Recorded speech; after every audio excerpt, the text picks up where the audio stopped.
Les gars, la vraie version sur cette affaire, c'est une version donnée par une des proches de Betitia. Même les enfants de Lubumbashi savent que c'est qui m'est en train de raconter là. C'est la vraie version qui est là. Faut savoir que Monsieur Patrick, c'est un jeune débrouillard louchois. Il avait sa boutique d'habillement à l'immeuble Hypnose. La fille Betitia travaille dans un salon de coiffure dans l'immeuble Hypnose aussi. Et la salle des sports se trouve aussi à Hypnose. Donc, toutes ces choses-là, c'était dans la même immeuble qu'on appelle Hypnose. Alors, les deux, ça fait longtemps qu'ils étaient ensemble. Donc, il faut savoir que M. Patrick était tellement amoureux de sa copine. Il vivait pour sa copine jusqu'à il va faire une sortie auprès de la famille de sa copine qu'on appelle Dot. Il a versé même la dot. Donc, si pour dire vrai, la fille là, c'est même la fiancée de Monsieur Patrick. Vous comprenez comment les choses se passent. Et comme dans une relation, il y a toujours les hauts, il y a les bas, il y a des disputes, il y a des chamailleries. Donc à un moment donné, Monsieur Patrick et sa fiancée Betitia étaient en froid. Pendant cette période où Betitia était en froid avec Monsieur Patrick, le défunt, que son âme repose en paix, Betitia va acheter une voiture arrière. Lorsque la voiture a été livrée à Lubumbashi, c'est comme ça que la douane essaie de contacter Betitia. On l'appelle, elle ne répond pas. Comme les douaniers savaient que M. Patrick était le fiancé de Betitia, donc le douanier essaie d'appeler M. Patrick. C'est comme ça que M. Patrick répond en disant « Ah, qu'est-ce qu'il y a ?» Le douanier dit ta fiancée a acheté une voiture arrière, la voiture elle est là, si vous pouvez passer récupérer la voiture. » C'est comme ça que Monsieur Patrick va à la douane, récupère la voiture et tout. Il appelle sa copine. La copine, t'es où? La copine dit qu'il est à la salle à Hypnose. C'est comme ça que le copain vient avec la voiture. Il dit, ah, c'est aussi l'occasion d'arranger les choses avec ma copine. En lui donnant la clé de la voiture, on va essayer de parler et tout pour voir les choses, comment ça va évoluer. Arrivé à la salle, Monsieur Patrick trouve que sa copine était en train de bavarder avec un autre homme. Cet homme, ce n'est ni le coach Arnaud, ni Flex. C'est un autre homme.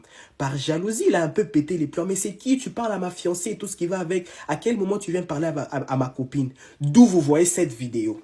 La vidéo qui est là. La vidéo longue, je vais mettre ça sur mon Snapchat. Venez sur Snap, vous allez voir. C'est comme ça que l'homme fait une crise de jalousie. C'est même Betitia qui filme cette vidéo. Après avoir fait une crise de jalousie et tout, l'homme même a voulu se battre dans la salle. C'est comme ça que le coach Arnaud vient, il interdit en disant « Ah, si vous voulez vous battre, allez vous battre dehors. Parce qu'ici, là, c'est un lieu de travail. Nous travaillons ici, donc ça ne fait pas propre. » C'est comme ça que ça va se calmer, tout ce qui va avec. Après, maintenant, Arnaud et puis Flex viennent voir Betitia en disant « Ah, mais l'homme qui a fait beaucoup de bruit là, c'est qui par rapport à toi? C'est ton fiancé. » Betitia a dit « Non, ce n'est pas mon fiancé. » Maintenant, c'est comme ça, les Arnaud, ils ont dit, ah, quelqu'un qui n'est pas ton fiancé, il est qui alors pour venir faire du bruit, faire des crises de jalousie dans la salle alors que vous n'avez aucune relation qui vous unit? Betitia, elle reste silencieuse. C'est comme ça que les idées ont commencé à passer dans la tête de monsieur Arnaud, le coach.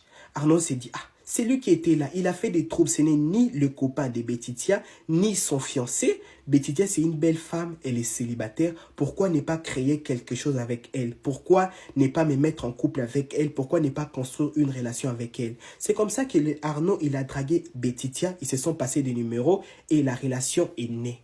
Donc, Betitia, au lieu de rompre avec M. Patrick, non. Donc, elle a continué à jongler entre deux relations.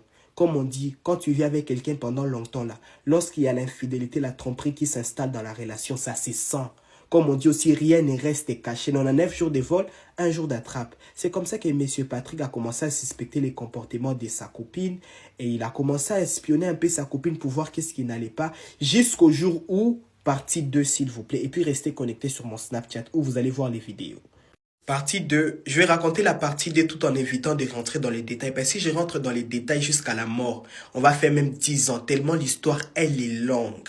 Mais je vais raconter très vite et puis en faisant court, en étant bref. C'est comme ça que le défunt M. Patrick et son âme reposent en paix et surtout mes sincères condoléances à la famille. Il va un peu avoir marre d'attendre partout que non, ta fiancée, ta copine te trompe avec un coach qui travaille dans la salle des sports où elle est abonnée. C'est comme ça que lui-même va prendre la décision d'espionner sa copine, de filer un peu sa fiancée. Et un jour, il vient à l'immeuble où sa femme travaillait, ou aussi à la salle des sports, ou aussi à sa boutique d'habillement. Donc, c'est l'immeuble Hypnose à Lubumbashi. Il va pas rentrer dans l'immeuble, mais il va se mettre un peu à côté, observer un peu les mouvements, tout ce qui va avec. À un moment donné, il voit sa copine descendre, sortir de l'immeuble, elle rentre dans sa voiture et tout, sauf que sa copine en question, Betitia, elle n'était pas seule. Il y a quelqu'un à côté. Il y a qui? Le coach Arnaud. Il s'est dit, ah, Peut-être que c'est son coach, ils vont parler, après les coachs va descendre, tout ce qui va avec. Il observe, il voit quoi? Betitia parle avec les coachs pendant un moment et Betitia démarre la voiture. Les coachs, juste à côté de Betitia, ils vont aussi, c'est où? C'est comme ça que le monsieur Patrick aussi prend la moto, décide de suivre les véhicules de sa fiancée, de sa copine. En suivant les véhicules et tout, Betitia au volant, elle remarque que non, il y a son fiancé qui suit son véhicule. Paniquée parce qu'elle connaît son fiancé, c'est quelqu'un d'un tempérament chaud, c'est rien qui est têtu, c'est rien qui est un peu brutal, mais plutôt gentil et il n'a des problèmes avec personne. C'est comme ça qu'il dit à Arnaud, ah, c'est comme s'il y a mon fiancé qui nous suit. Arnaud n'était pas au courant de cette relation. Arnaud ne savait pas que non, Betitia entretenait une relation avec Monsieur Patrick et c'était même la fiancée de Monsieur Patrick. Il dit, mais c'est quoi? Non, c'est mon fiancé et tout. Maintenant, tellement que la fille avait peur de son fiancé, elle va commencer à tourner en rond. Elle roule à gauche, elle roule à droite.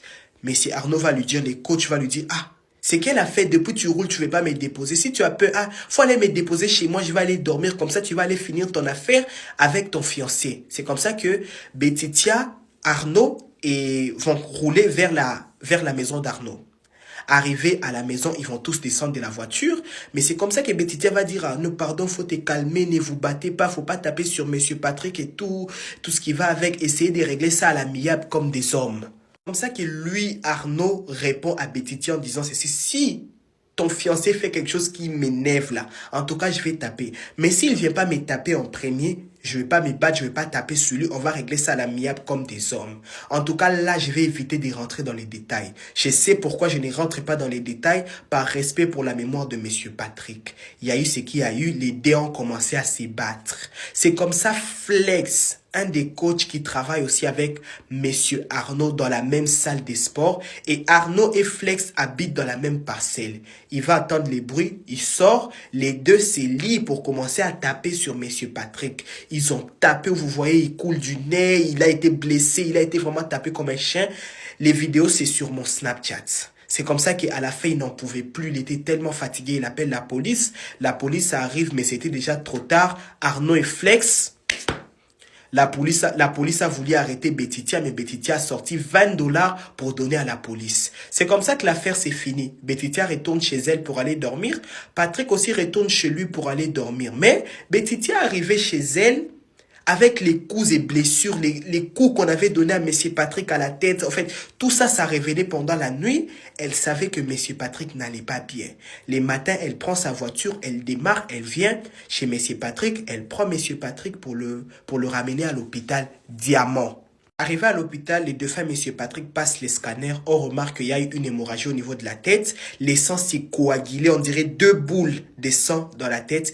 Il a fallu qu'il puisse subir une opération et tout ce qui va avec. Partie 3. Alors les gars, la suite, j'ai pas trop envie de rentrer dans les détails et de trop raconter. La fille, elle est actuellement aux arrêts. Elle a été arrêtée. Elle est entre les mains des autorités congolaises. Et on demande à la fille de livrer Arnaud et Flex. Sauf qu'elle, là, elle ne sait même pas là où Arnaud est. À ce qui paraît, Arnaud a pris la fuite. On le retrouve pas tout la moussia zaza. Flex aussi a pris la fuite. Mais d'après les rumeurs, on a vu Flex à Kolwezi. Donc, on a lancé aussi un avis de recherche là-bas à Kolwezi. Comme ça que la fille, elle dit, vous m'arrêtez pourquoi? Je me sentais peut-être culpabilisé dans cette histoire, mais pas du tout coupable. Et la preuve, c'est que je suis resté au chevet de mon fiancé pendant toute sa période de convalescence. J'étais là, j'aidais, je faisais tout. Et des fois même, Monsieur Patrick ne voulait pas manger si je n'étais pas là. Donc, je vois pas la raison pour laquelle vous venez m'arrêter. Certes, il y a eu ce qu'il y a eu, mais je n'ai jamais tapé sur mon fiancé. On lui dit, maman, faut nous donner Arnaud et Flex. Donc là, elle ne sait pas où les coachs se trouvent. Bonsoir mes dodos, j'espère que vous allez bien. Est-ce que vous avez appris ce qui s'est passé au Congo? Est-ce que vous avez appris le drame qui s'est passé au Congo? Seigneur, Seigneur. En gros, je vous explique. Un homme, à un moment donné, trouvait sa fiancée un peu plus... Genre, elle a commencé à prendre du poids en fait. Le ventre a commencé à grossir. Elle a commencé à se délaisser. Il est parti faire abonnement de sport pour donner à sa go, à sa fiancée, les gars. Hey! C'était sa fin qui était là. C'était la fin de sa vie qui était là, mes doudous. Sa fiancée a commencé en fait la salle de sport et tout. Et vous savez ce qui s'est passé? Vous savez ce qui s'est passé? Le coach sportif a commencé à draguer sa fiancée. Et puis, sa fiancée a commencé à le tromper. Et quand le gars s'est rendu compte là, vous savez, il est parti faire quoi? Il est parti se battre. Seigneur. Seigneur. Le gars est parti se battre. Ha! Et dans ça, vous savez quoi, mes doudous? Il a rip. C'est mieux même le mot, il a rip. Parce que le coach sportif est venu avec son ami pour rip le fiancé de la fille. Tout ça à cause de quoi? Tout ça à cause de Kpetou. Tout ça à cause de Kpetou, tu rip quelqu'un. Seigneur! L'heure est grave, mes doudous. Je vous dis que l'heure est grave. On doit vraiment faire attention. Hey, Seigneur, enfant des gens. 9 mois de quelqu'un. Toi, tu viens rip comme ça, 9 mois de quelqu'un. Seigneur Jésus. Seigneur Jésus. Je suis choquée, mes doudous. Je suis sans... Vraiment, en fait, je suis sans voix. Je suis choquée. Je suis bouche bée. Je me dis, à quel moment tu ôtes la vie de quelqu'un juste à cause de tout.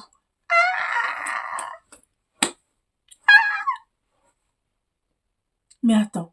Mais cette fille, elle aura la mort, en fait, de son fiancé sur sa tête. Et s'il y a de quoi? Ton mari ou ton fiancé, il a trouvé que tu étais à un moment donné devenu obèse. Tu as commencé à prendre du poids. Il est parti faire carte de sport pour te donner là. C'est pour aller le tromper. Et aujourd'hui, à cause de toi, à cause de cette fille, mes doudous, que le gars a rip. Je vais mettre une photo d'elle ici. À cause de cette fille, le gars a rip mes doudous. Mais attends. Mais attends. Je suis choquée. Mais je suis choquée. Je suis choquée, mes doudous. Ouais. L'heure est grave. Le déo est risqué. Méfions-nous, mais je suis... Oh! Femme. On parle souvent des hommes, mais on oublie les femmes. Il y a des femmes, ce sont des démons. Il y a des femmes qui viennent dans ta vie, là. C'est ta mort qui est là, les gars. Méfiez-vous. Non, je suis choquée. J'ai plus de mots à dire, en fait. Je suis sans voix, là. Je suis sans voix, mes doudous.